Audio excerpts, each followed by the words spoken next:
Welcome to TV 20 news బులెటిన్ల ముందుగా headlines. Janasena సమావేశం ఏర్పాట్లను పరిశీలించిన నాదెండ్ల.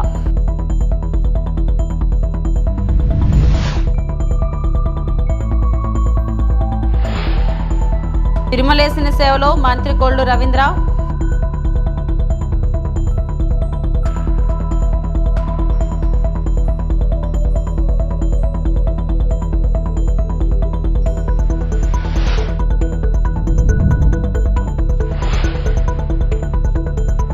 మెదక్ జిల్లా ముంపు ప్రాంతాల్లో హరీష్ రావు పర్యటన.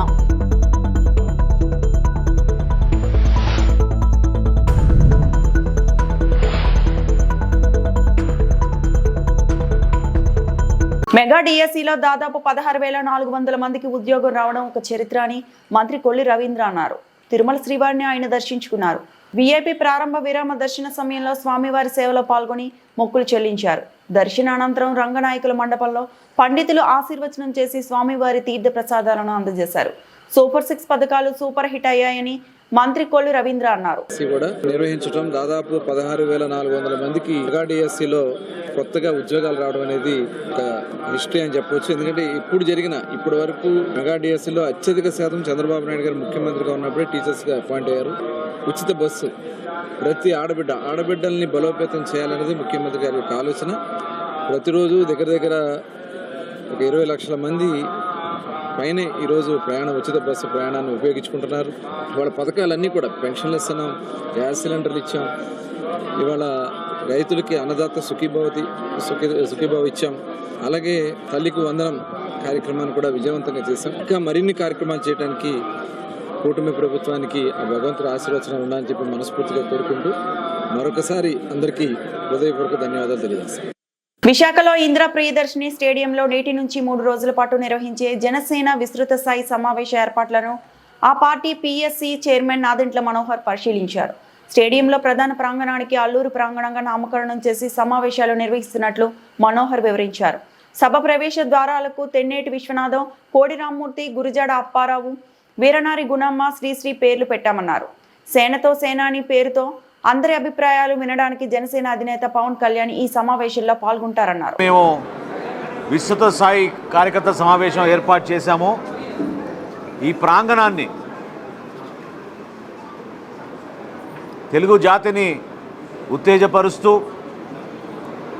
చివరికి ప్రాణాలు కూడా తెగించకుండా ఇబ్బంది లేకుండా పోరాటం చేయాలి మన అందరం కలిసికట్టుగా అనే దానిపైన బ్రిటిష్ సామ్రాజ్యం పైన పోరాటం చేసిన మన అల్లూరి సీతారామరాజు గారి పేరుతోటి ఈ ప్రాంగణాన్ని ఖరారు చేయడం జరిగింది. స్టేడియంకి ముఖద్వారాలకి తెన్నేటి విశ్వనాథం గారి ద్వారం, అదేవిధంగా శ్రీ కోడి రామ్మూర్తి గారి ద్వారం, శ్రీ గురజాడ అప్పారావు గారి ద్వారం, వీరనారి గున్నమ్మ గారి ద్వారం, చివరికి మహాకవి శ్రీశ్రీ గారి ద్వారం, ఈ 5 ద్వారాల ద్వారా అల్లూరి సీతారామరాజు ప్రాంగణానికి రాష్ట్ర నలుమూల నుంచి వస్తున్న జనసేన పార్టీ క్రియాశీలక కార్యకర్తలు, నాయకులు, గౌరవ శాసనసభ్యులు, పార్లమెంట్ సభ్యులు, శాసన మండలి సభ్యులు అందరూ కూడా 30 తారీఖున 1 గంట నుంచి ప్రారంభమయ్యే సభలో పాల్గొంటారు. రేపు ఉదయం లెజిస్లేచర్ పార్టీ సమావేశం తర్వాత కార్యవర్గ సమావేశం 3ంటికి ప్రారంభమై 29వ తారీఖున ఉదయం నుంచి సాయంత్రం వరకు రాష్ట్రంలోని 25 పార్లమెంట్ నియోజకవర్గాల నుంచి నియోజకవర్గానికి 10 మంది ప్రతినిధుల ద్వారా మా పార్టీ అధ్యక్షులు పవన్ కళ్యాణ్ గారు సమావేశం అవుతారు. మెదక్ జిల్లా ముంపు ప్రాంతాల్లో మాజీ మంత్రి హరీష్ రావు పర్యటించారు. రాజాపేట గ్రామంలో వరద ప్రవాహంలో గల్లంతై చనిపోయిన వ్యక్తి కుటుంబాన్ని పరామర్శించారు. ఆయన వెంట ఎమ్మెల్యే కొత్త ప్రభాకర్ రెడ్డి సహా పార్టీ నాయకులు ఉన్నారు. మెదక్ జిల్లా, కామారెడ్డి జిల్లాలు వరదతో ఇబ్బంది పడుతుంటే ప్రభుత్వానికి ఏమీ పట్టడం లేదని విమర్శించారు.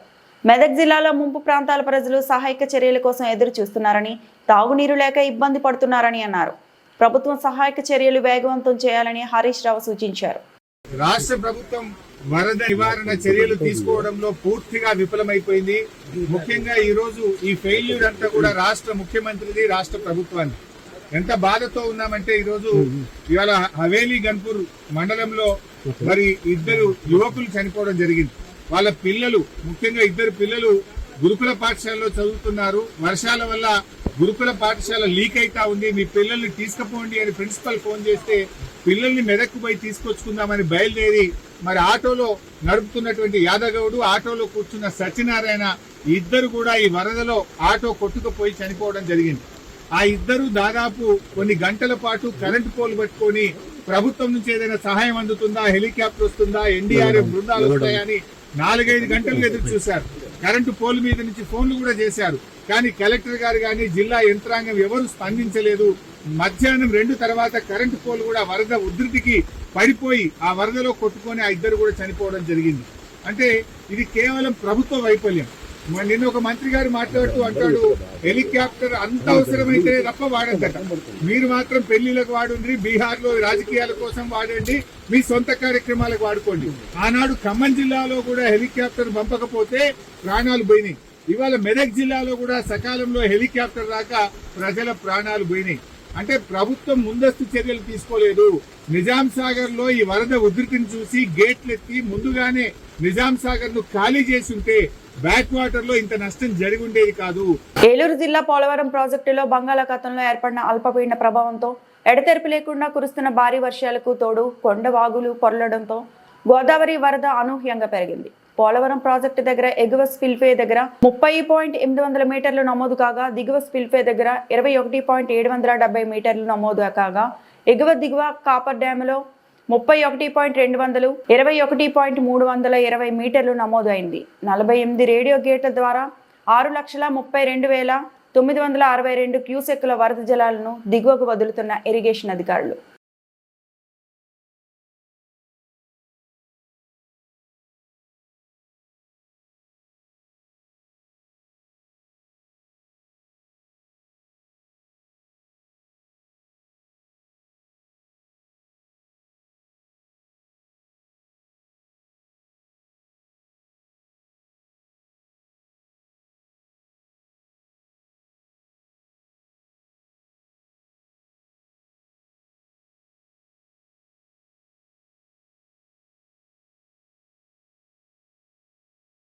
సీఎం సహాయ నిధి పేదల కోసమేనని శ్రీకాకుళం నియోజకవర్గ శాసనసభ్యులు గొండు శంకర్ అన్నారు. శ్రీకాకుళం నియోజకవర్గానికి చెందిన 8 నిరుపేద కుటుంబాలకు విశాఖ ఏ కాలనీ కార్యాలయంలో వీధుల శ్రీనివాస్ 1,02,143, ముంజేటి మహేష్ 62,470, జాగిలంక హరీష్, శంకర్ వరప్రసాద్ 62,557, గండి సీతారత్నం 35,800, ఉంగటి వీరప్పుడు 23,500, బమ్మిడి రాములమ్మ 5,57,786, ముదసలి రాంబాబు 30,000, ఎర్ర రవణమ్మ 20,524 సీఎం సహాయ నిధిని చెక్కులను శ్రీకాకుళం నియోజకవర్గ శాసనసభ్యులు గొండు శంకర్కి అందజేసి మాట్లాడుతూ పేదల సంక్షేమమే మా కూటమి ప్రభుత్వ ధ్యేయమని, అత్యవసర వైద్య చికిత్స అవసరమై ఆర్థికంగా వెనుకబడిన కుటుంబాలకు, నిరుపేదలకు సాయం అందించడంలో బావినీత లోకేష్ బాబు ప్రత్యేక దృష్టి సారిస్తున్నారని, రాష్ట్రంలో పేద మధ్యతరగతి కుటుంబాలు సీఎంఆర్ఎఫ్తో ఆరోగ్యవంతులయ్యారని, ఆరోగ్యశ్రీ పరిధిలో లేని చికిత్సలు, ఆర్థిక స్తోమత లేని పేద కుటుంబాలకు కూటమి ప్రభుత్వం అండగా నిలుస్తుందన్నారు. కార్యకర్తలకు, ప్రజలకు అందుబాటులో ఉంటారని, ప్రజాసేవే నా జీవిత గమ్యమన్నారు. 8 కుటుంబాలకు 3,92,780 రూపాయలను అందించారు. ఈ కార్యక్రమంలో బాధిత కుటుంబ సభ్యులు, నగర మండల గ్రామ టీడీపీ నాయకులు, కార్యకర్తలు, స్థానిక ప్రజలు తదితరులు పాల్గొన్నారు. ముఖ్యమంత్రి సహాయ నిధి సీఎం మినిస్టర్ రిలీఫ్ ఫండ్ నుండి ఈరోజు 8 మందికి చెక్కులు రావడం జరిగింది. ఎవరికైతే ఆరోగ్యశ్రీలో కవర్ అవ్వకుండా అనారోగ్యం గురైన నిరుపేదలందరూ కూడా ముఖ్యమంత్రి సహాయ నిధి నుండి పెద్ద ఎత్తున సహాయం అందించడం జరుగుతుంది. దాంట్లో భాగంగా ఈరోజు శ్రీకాకుళం నియోజకవర్గం సంబంధించి దాదాపు 4 లక్షల రూపాయలు 8 మందికి రావడం జరిగింది. ఆ చెక్కులన్నీ కూడా ఈరోజు వారికి పంపిణీ చేయడం జరిగింది. ఈ సందర్భంగా గౌరవ ముఖ్యమంత్రి వర్యులు పేదవారి పట్ల ఆయనకు ఉన్న అభిమానాన్ని చాటుకుంటున్నారన్నది నిదర్శనం ఇదే. ఎందుకంటే ఇంత పెద్ద ఎత్తున గత ప్రభుత్వంలో ఎవరికి అసలు సీఎం రిలీఫ్ ఫండ్ ఏంటో తెలియని పరిస్థితి ఉండేది.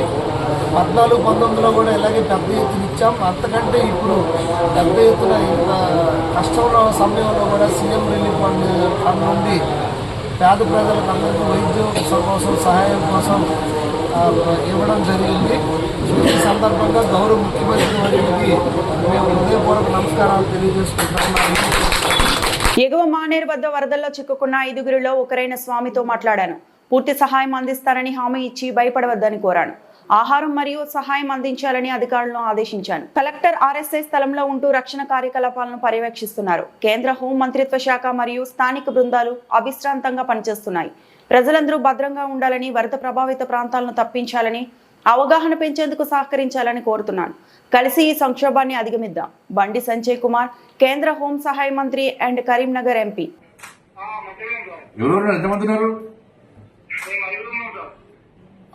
మీరు పొద్దున ఎందుకు వేరు అడిగి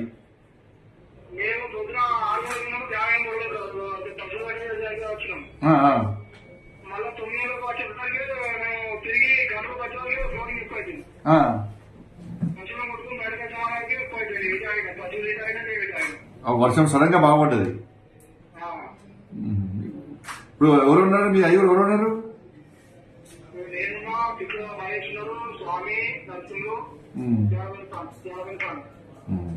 ఇప్పుడు మీ దగ్గర కొంచెం వాటర్ ఎక్కువ లేవు, మీ దగ్గర ఉన్న ప్లేస్ లేవు కదా ఎక్కువ? దూరం ఉన్నారా? ధైర్యం ఉండండి, మాడుతున్నాను. కలెక్టర్ కూడా వచ్చినాడికి ధైర్యం ఉండండి. నేను మాడుతున్నాం, అందరం చూస్తున్నాం, అందరం కూడా అందరం ఉన్నాం, అందరం చూస్తున్నాము. భోజనం గిట్ల వచ్చింది ఏమన్నా? భోజనం గిట్ల వచ్చిందా? భోజనం గిట్లా పంపిస్తారు. కలెక్టర్ చూస్తున్నారు, ఆయన కూడా వస్తున్నారు ఆడికి. కలెక్టర్ వస్తున్నారు. నువ్వు వస్తారు అక్కడ ఉంటాను చెప్పన్నారు. మీరు టెన్షన్ పడకండి, టెన్షన్ పడద్దు. టెన్షన్ నేను మాడుతాను, నేను కూడా మాడుతున్నాను. ఇంకేంటి? సరే సరే సరే.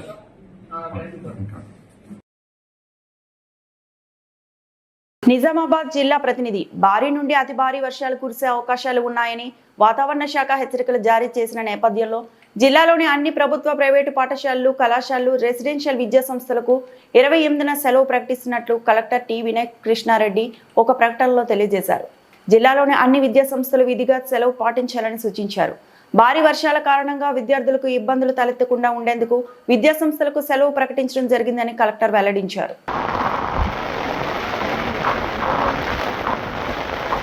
రక్ష రక్ష పాహిమాం రక్ష రక్ష పాహిమాం తండ్రి శరణి శరణ మాంచ అమ్మ జగజ్జనని.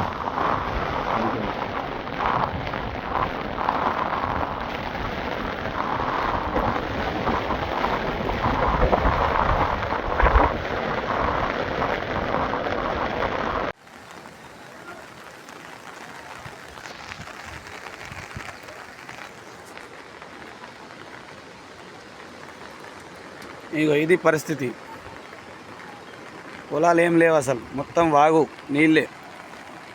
రోడ్డు కూడా మొత్తం జామ్ ఇదైపోయింది. రోడ్డు మీదకి వెళ్ళి మొత్తం వాటరే. అటు గంగా చేనుమోకన మాత్రం మొత్తం మా పొలాలు ఏం కనిపిస్తలే, వాళ్ళకి వెళ్ళి వాగు వస్తుంది. ఇటు మొత్తం ఊరుకు 4 వైపులా మొత్తం వాగే ఉంది.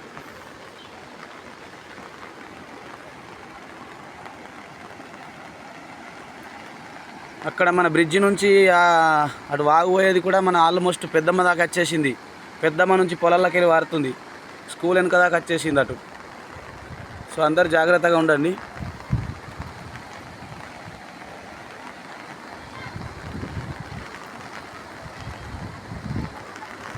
అంబేద్కర్ కోనసీమ జిల్లా పి గన్నవరం నియోజకవర్గం స్వయంభూగా వెలిసిన ప్రసిద్ధ పుణ్యక్షేత్రం ఆయనవిల్లి విఘ్నేశ్వర స్వామి ఆలయంలో వినాయక చవితి పండుగను పురస్కరించుకొని స్వామివారి దర్శనం కోసం భక్తులు బారులు తీరారు. ఆలయం ముఖమండపాన్ని వివిధ రకాల పువ్వులతో అలంకరించారు. వినాయక చవితి సందర్భంగా స్వామివారికి విశేష పూజలు, పళ్ల రసాలతో అభిషేకము, గణపతి హోమం నిర్వహించనున్న అర్చక స్వాములు. స్వామివారి దర్శనం కోసం వచ్చే భక్తులకు ప్రత్యేక క్యూ లైన్లు, మంచినీరు, ప్రసాద వితరణ, ఎటువంటి అవాంఛనీయ సంఘటనలు చోటు చేసుకోకుండా ఆలయం వద్ద పోలీసు బందోబస్తు ఏర్పాటు చేసిన ఆలయ అధికారులు. సుదూర ప్రాంతాల నుంచి వచ్చే భక్తులు, వృద్ధులు, వికలాంగులు, చిన్నపిల్లల కోసం ప్రత్యేక ఏర్పాట్లు చేసిన ఆలయ అధికారులు. చవితి సందర్భంగా ఆయనవిల్లి విఘ్నేశ్వర స్వామి వారిని దర్శించుకున్న పి గన్నవరం శాసనసభ్యులు గిడ్డి సత్యనారాయణ. చలువరాతి పందిళ్లతో ఏర్పాటు చేసిన వినాయకుడి ప్రతిమను ప్రతిష్ఠించిన ఎమ్మెల్యే గిడ్డి సత్యనారాయణ. భక్తులకు ప్రసాద వితరణ చేసిన ఎమ్మెల్యే భక్తులకు ఎటువంటి అసౌకర్యం కలగకుండా చూడాలని తగు సూచనలు చేశారు.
ఒక్కసారి నమస్కారం చేసి మమ అనుకోండి స్వామి.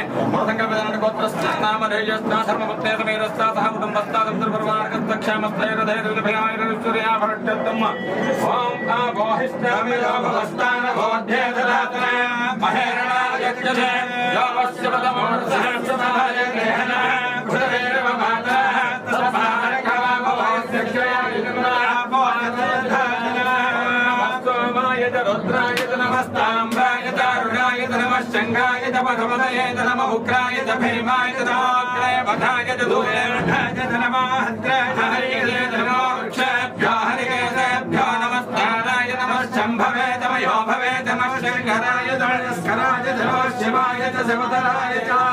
ఏలూరు జిల్లా చెంగారెడ్డిగూడెంలో వినాయక చవితి రోజున వింత ఘటన. ఓ ఇంట్లో వినాయకుడి వద్ద ఎలుక విన్యాసాలు. వినాయక చవితి సందర్భంగా పసుపు వినాయకుడిని తయారు చేసి పూజ వద్ద పెట్టిన సుబ్రహ్మణ్యం. పసుపు వినాయకుడి వద్దకు వచ్చిన ఓ ఎలుక సుమారు 2 గంటల పైగా పసుపు వినాయకుడి వద్ద తిరుగుతూ సందడి చేసిన ఎలుకను చూడటానికి ఆసక్తి చూపిన స్థానికులు. వినాయక చవితి రోజున ఇంట్లో పూజ కోసం పెట్టిన వినాయకుడి వద్దకు ఎలుక రావడం మంచిదంటున్న స్థానికులు. ఎలుకకు నీళ్లు పోసి పలహారం పెట్టి హారతి పట్టిన మహిళలు.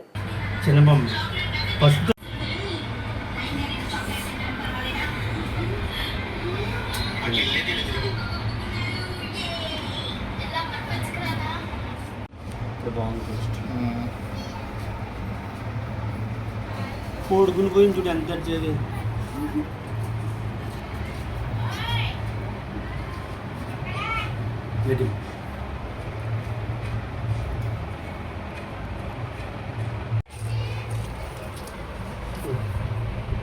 దానికి ఎందుకు వెళ్తుంది వస్తుందా?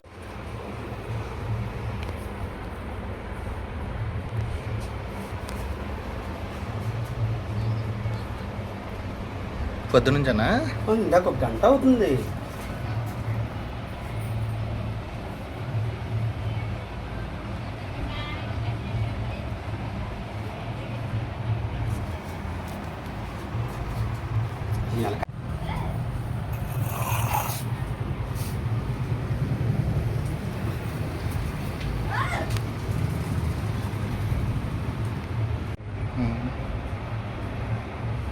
మంచిదన్న పాపనన్నా స్కూల్కి చేసి తీసుకెళ్ళింది. జనరల్ తీసుకుని అట్లా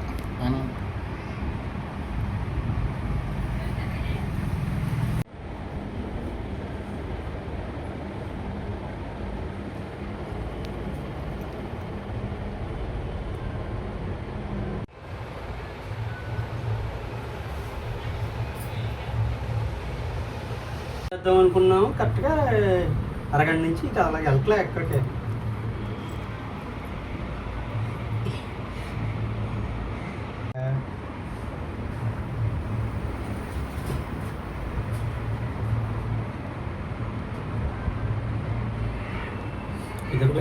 ఎర్రవల్లి మండలం జింకలపల్లి స్టేజీ సమీపంలో బెంగళూరు నుండి హైదరాబాద్ వెళ్తున్న జగన్ ట్రావెల్ బస్సును మూత్ర విసర్జన కోసం సైడ్కి ఆపడంతో వెనుక నుండి ఢీకొట్టిన లారీ బస్సులో బ్యాక్ సీట్లో ప్రయాణం చేస్తున్న అత్తాపూర్కి చెందిన ధీరజ్ అనే వ్యక్తి మృతి. మరొకరికి గాయాలు. బస్సులో 30 మంది ప్రయాణికులు ఉన్నారు.